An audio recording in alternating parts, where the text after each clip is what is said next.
environmental protections, laws, and regulatory agencies fail to safeguard communities and water resources. So you can see this is a timeline. Next slide. 6 years ago, into fighting against the MVP proposed methane gas, the MVP Southgate, which is affecting my territory, has reduced its length to 31 miles, and has increased its size to a 30-inch pipeline. The pipeline 9 months ago pulled the route out of our immediate area of Alamance County, which has been a testament to my team and our grassroots power and pressure. The MVP is now slated to be completed in 2028, the MVP Southgate, and will stop in Eden by Lower Sara Town, so you can see here on the map there.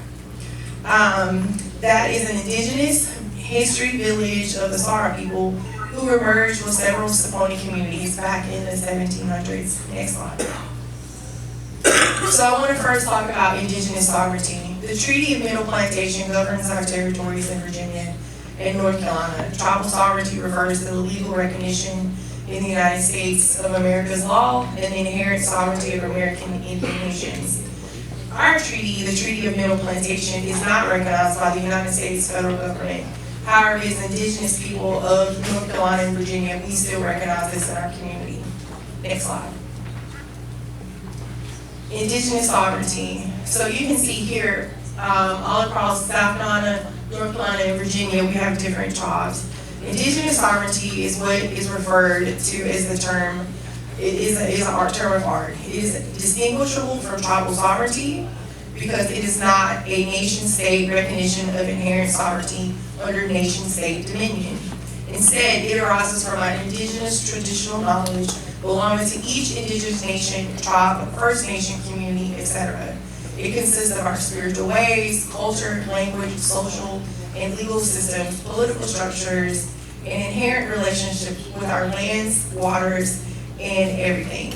Indigenous sovereignty exists regardless of what the nation state does or does not do. So I am just letting you know I am here representing my indigenous rights. Next slide, please. So I want to briefly talk about the two rivers, the Haw River and the Dayton River. The United States, Virginia, and West Virginia have all specific rules and regulations regarding water quality and pollution. Since July 2023, the MVP mainline no longer has to abide by these rules due to provisions in the Fiscal Responsibility Act. This has severely damaged the water systems home to thousands of species, providing drinking water to many of our communities. Next slide. For many residents whose water is polluted, MVP has given them plastic water bottles to replace their water. Residents have voiced their worries about MVP's long-term effects on their water supply. Many people in the counties along the pipeline rely on groundwater, which is super important, which the corroded pipeline in construction has contaminated. Next slide.